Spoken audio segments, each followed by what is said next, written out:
to the do-over. I don't know, Johnny.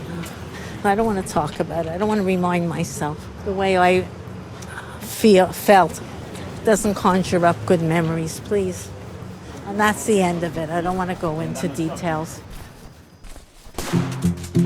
Nonetheless, for the rest of the day, I can't stop myself from asking for details. Here we go. I ask as she puts away the breakfast dishes. I don't want to think about things. I have nothing more to say, Johnny. Leave me be. I ask as she cuts coupons while watching Judge Judy with Emily. In broad strokes. Leave me alone. Please, Emily, take him off me. And while she peels boiled eggs for lunch. Leave me alone. Later, we all sit down for dinner, and with it, some wine.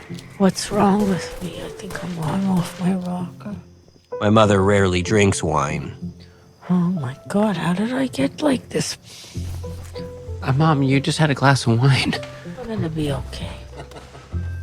As she drifts off into an inebriated slumber, I give it one last try. Good night. Is there anything you need to tell me? No, Any secrets to reveal? no. I was getting nowhere.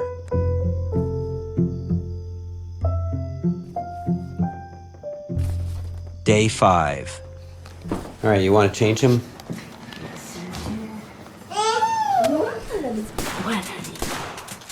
It's our last day, and I've decided to give it a rest. I stop asking weird questions, and we all just hang out. We talk about the price of things, we yell from room to room. We search for lost cell phones and grow pleasantly bored with each other's company. Overall, it's pretty nice. But while putting Augie down for a nap, my mother has a question for me. Johnny, what was it that you were hoping to get from me? Oh, I really just want to be able to have a conversation. That's all. I don't want to cause you distress. You're not causing me stress. It's what it was. And I don't even want to talk about old painful stuff.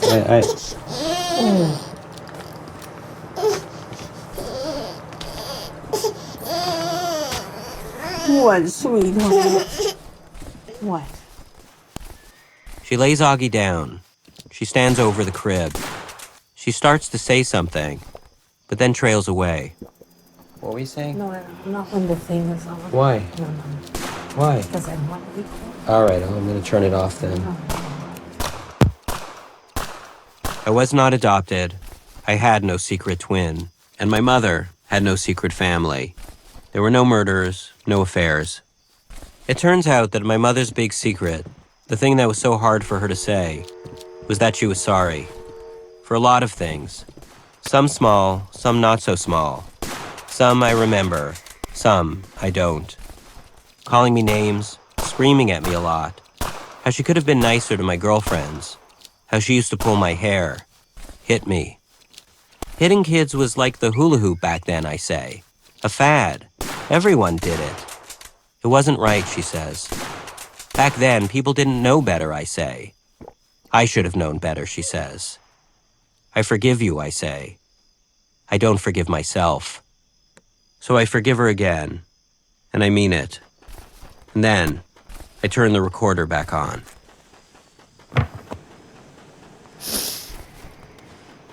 I love you, honey. You made it a little easier for me. Thank you. I love you too, Mom.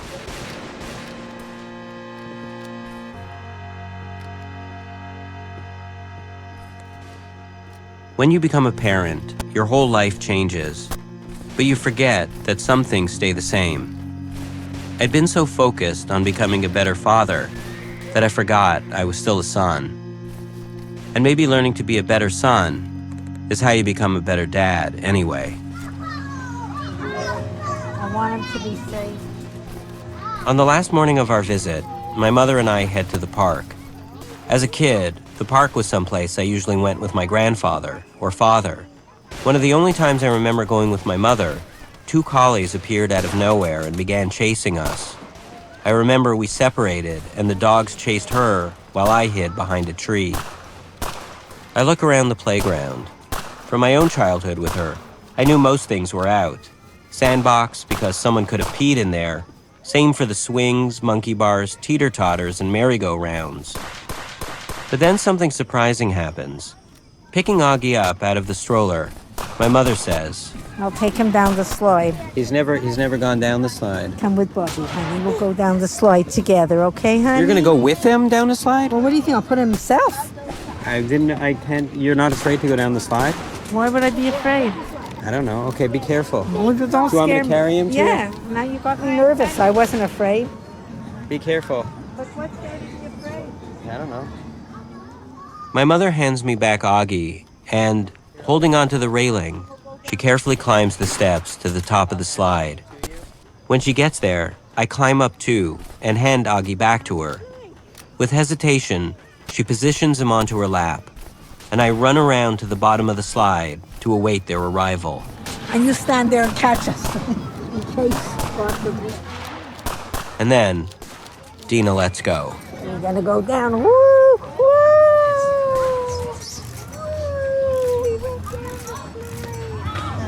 He's having fun, huh? So much fun, in fact, that my mother decides to do it again. And so, again, she climbs up the steps, all 3 of them, to the top of the ladder. And from the grand height of 3.5 feet, my mother and son descend the toddler slide once more. Sliding, sliding down the slide. Augie loves it, so they do it again. A 3rd chance, a 4th, and even a 5th.